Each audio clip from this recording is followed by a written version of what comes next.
Is your endless availability silently eroding your own worth? Do you feel perpetually drained, constantly giving, yet somehow overlooked? For years, you've been the bedrock, the problem solver, the unwavering presence for everyone else. But tell me, when was the last time someone truly fought for your time, earned your attention, or felt the palpable absence of your unique light? If you're a woman navigating the landscape beyond 40, you know the quiet truth. The world, it seems, has become accustomed to your unwavering presence, your infinite capacity to juggle, to nurture, to fix. And in doing so, it has inadvertently begun to take you for granted. This isn't just about being busy. It's about being strategically, tragically, too available. It's about a silent theft of your sovereign value. Today, we peel back the veil on a truth that might sting, but will ultimately set you free. A truth understood by ancient queens and modern power brokers alike. Your constant presence, your unwavering readiness to serve, to answer, to fix, is not elevating your status. It is, in fact, diminishing it. We are going to dissect the brutal, beautiful economics of value, not just in markets, but in human interaction. Drawing from the profound, unyielding principles laid bare by Adam Smith and the strategic insights of thinkers like Machiavelli, we will confront a discomforting reality. Value, true, undeniable value, is not born of boundless charity or infinite supply. It is forged in scarcity. It blossoms in absence. It solidifies when you, the sovereign woman, learn the strategic art of the queen's silence. The power of your absence, of your discerning withdrawal, is not a weakness. It is your ultimate, unassailable strength.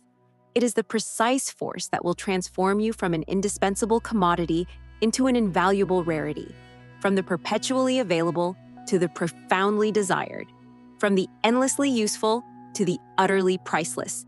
For too long, many of us, particularly women of a certain age, have been conditioned to operate our lives like an open shop.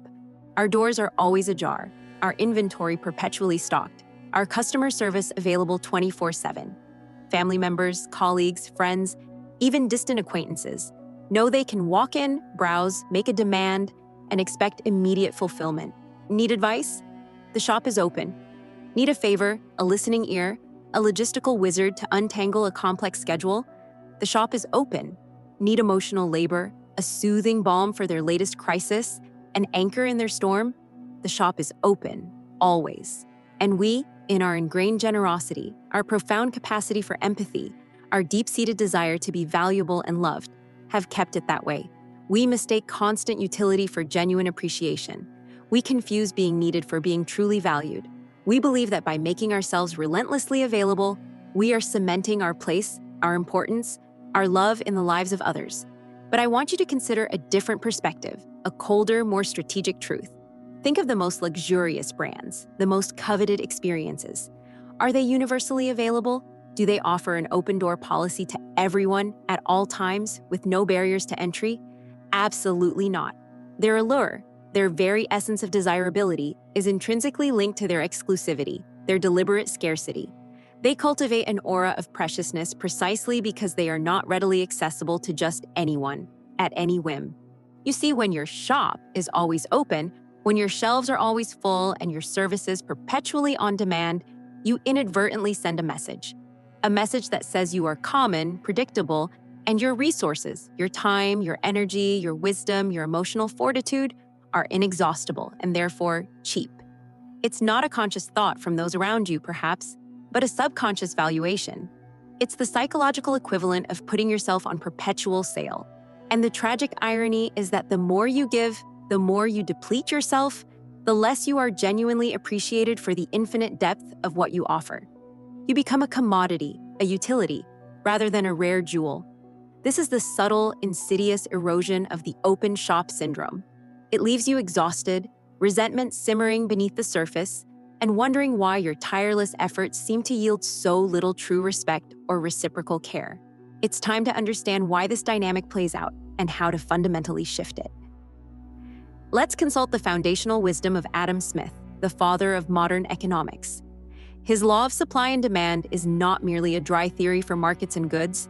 It is a profound blueprint for human value. Simply put, the more abundant something is, the less it is valued. The scarcer something is, the more precious it becomes. Think of water. Essential for life, yet in many places it flows freely, almost unnoticed, until a drought hits. Then, suddenly, its value skyrockets. Why? Because its supply has become limited. Now, consider diamonds. They are, chemically speaking, just carbon. But their immense value stems not just from their hardness or sparkle, but from their rarity, the immense geological pressure required to form them, and the arduous process of extraction and refinement. They are difficult to acquire, not universally available. You, my dear, are a diamond, forged by decades of pressure, polished by experience, shimmering with an inner light that is utterly unique. Yet by keeping your shop perpetually open, by making your time, your energy, your counsel, your emotional labor as freely available as tap water, you are inadvertently treating yourself as a common resource. You are behaving as if you are limitless, inexhaustible, and therefore, in the brutal calculus of human interaction, less valuable than your true worth. This isn't about being cruel or unkind. It's about understanding a fundamental truth of human psychology and interaction. People, even those who love you deeply, rarely appreciate what is always within arm's reach. They value what they perceive they might lose, what they must exert effort to obtain, what is a privilege, not a given. When you are always there, always ready, always agreeable, you remove the element of desire, of anticipation, of earned respect. There is no perceived cost to accessing you, and therefore, no perceived high value. This isn't manipulation. It's a recalibration of your inherent worth in the eyes of the world, starting with your own. It is recognizing that your deep wells of wisdom, your vast reserves of empathy, your precious finite time are not bottomless. They are finite, rare, and therefore incredibly valuable. And the only way to compel others to see that value, to truly feel its weight, is to control its supply, to become, intentionally and strategically, more scarce. Now let's turn to a more provocative yet equally insightful thinker, Niccolò Machiavelli. Often misunderstood, Machiavelli observed human nature with chilling clarity. One of his core tenets, particularly relevant here, is that it is better to be feared than loved if one cannot be both. But for our purposes, let's reframe this. It is better to be respected than merely liked, if the latter comes at the cost of your self-worth. Machiavelli also understood that contempt, or rather the avoidance of being held in contempt, is crucial for maintaining power and influence. When you are constantly available, when you sacrifice your own needs and boundaries to fulfill every demand, you risk inviting a subtle form of disregard, if not outright contempt. Not malicious contempt, perhaps, but the casual disregard that comes from perceiving someone as having no discernible boundaries, no ultimate value beyond their utility. You become the doormat, however gilded, however intelligent, however capable.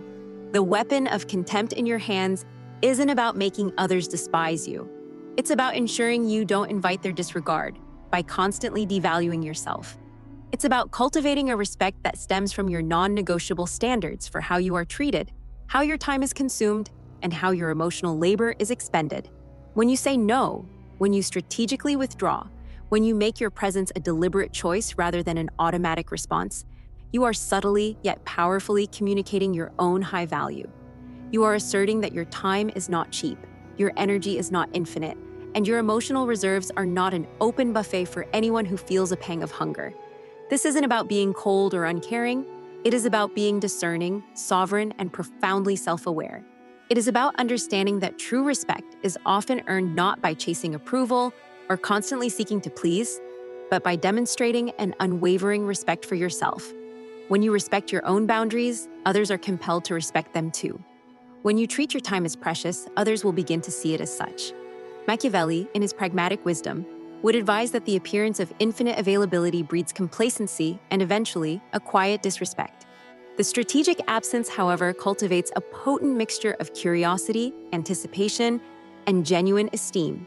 It makes your return, your deliberate engagement, all the more impactful and powerful. Your silence, your strategic retreat, becomes not a passive surrender, but an active declaration of your own inherent power. So, what does this queen's silence truly look like in practice for a woman beyond 40? It is not a literal vow of silence, nor is it a childish game of passive aggression or ignoring people. It is an intentional, strategic deployment of your presence and your absence. It is the wisdom of knowing when to speak and when to simply observe, when to engage and when to gracefully withdraw. when to offer your counsel, and when to allow others to find their own solutions, even if they stumble. Imagine the archetype of the queen. She does not rush to every skirmish on the border of her kingdom. She does not micromanage every detail of her subjects' lives. She observes from her throne, she listens to her advisors, she deliberates. Her power is in her stillness, her gravitas, her considered judgment. When she speaks, her words carry weight precisely because they are not frequent, not impulsive. When she acts, it is with deliberate intent, not frantic reaction. The queen's silence means learning to close the shop for requests that do not serve your highest good or that are simply not your responsibility. This could be saying no to a demanding family member's unreasonable request for your weekend time, instead choosing self-care or pursuing a personal passion. It could be declining to take on an extra, uncompensated workload at the office that falls outside your purview, gracefully asserting your boundaries. It could be pulling back from a friendship that is relentlessly one-sided, where your emotional labor is perpetually drained without reciprocity. It is the elegant refusal, the gentle but firm boundary, the conscious choice to invest your precious resources where they are truly valued and reciprocated, or crucially, where they nourish you. It is allowing uncomfortable silences to exist, rather than rushing to fill them with your explanations, your apologies, or your solutions. Often in those silences, others are forced to step up, to think for themselves, to appreciate the void your absence creates. This requires a profound internal shift. It demands that you dismantle decades of conditioning that told you your worth was inextricably linked to your utility, your helpfulness, your constant giving. It demands that you cultivate an inner validation so strong that the potential disapproval or discomfort of others becomes secondary to your own sovereignty. It is the knowing glance, the subtle smile, the quiet observation that speaks volumes more than 1,000 frantic words or tireless actions. It is recognizing that your power is not in your availability, but in your discerning unavailability. Not in your tireless presence, but in your strategic, impactful absence. This is the true essence of reigning from within. You are not disappearing. You are merely reclaiming your throne and guarding your kingdom with wisdom and intent. Let's return to the diamond metaphor. A diamond doesn't sparkle because it tries to please everyone. It sparkles because of its intrinsic composition, its unique journey of immense pressure and time, and the expert cutting that reveals its brilliance. Your journey, the challenges you've overcome, the wisdom you've accumulated over 40+ years, are the immense pressures that have forged you. Your self-awareness, your discerning nature, your refined taste for how you wish to live are the expert cuts. The queen's silence is about nurturing that intrinsic value, not constantly seeking external validation by being perpetually useful. It means understanding that your deepest worth is not dependent on being constantly needed, constantly affirmed, constantly busy. It exists independently. This cultivation of intrinsic value requires periods of withdrawal, of quiet introspection, of focused self-care and self-development. It's in these moments of absence from external demands that you refill your own well, deepen your own wisdom, and sharpen your own discernment. When you choose silence, you create space. Space to think, to feel, to dream, to simply be. This space is invaluable. It allows your inner voice, often drowned out by the clamor of external expectations, to finally be heard. It allows you to discern what truly matters, what truly resonates with your soul, and what is merely a distraction, a demand, an obligation that depletes you. And here's the secret. When you become more attuned to your own intrinsic value, when you consciously protect it, your presence becomes inherently more radiant, more magnetic, more impactful. People will notice the shift. They will sense the deepened gravitas, the newfound serenity, the unmistakable aura of a woman who knows her worth and guards it fiercely. They will seek you out not for what you can do for them, but for who you are. They will value your presence not as a given, but as a privilege. This is the ultimate transformation from commodity to rarity. This is the true power of the queen who knows her own kingdom, governs her own resources, and reigns with an elegance born of strategic silence. The time for being perpetually available, endlessly giving, and subtly undervalued is over. Your season of silent sovereignty has begun. It demands courage. It demands self-respect above all else. It demands a ruthless editing of your commitments and a sacred guarding of your peace. I invite you now to join a growing sisterhood of women who are reclaiming their power, one strategic silence at a time. A community dedicated to cultivating this profound, almost alchemical transformation. This isn't just a video, it's a call to arms for your own essence. It's an invitation to a different way of living, a more potent, more respected, more deeply fulfilling existence. If this resonates with the quiet knowing in your soul, if you are ready to shed the shackles of constant utility and embrace the undeniable power of your own scarcity, then know this. You are not alone in this awakening. This path requires intentionality, and it is paved with the courage to honor your own worth. Let us build this circle of queens, a sanctuary where strategic self-worth is not just preached, but practiced fiercely and elegantly. Join us. Subscribe to this channel, not just for more insights, but as a pact of resistance against the erosion of your value, a pact of loyalty to the magnificent, discerning, and powerful woman you are destined to become. Let your silence speak volumes. Let your absence become your most potent declaration. Welcome to the reign of the sovereign woman.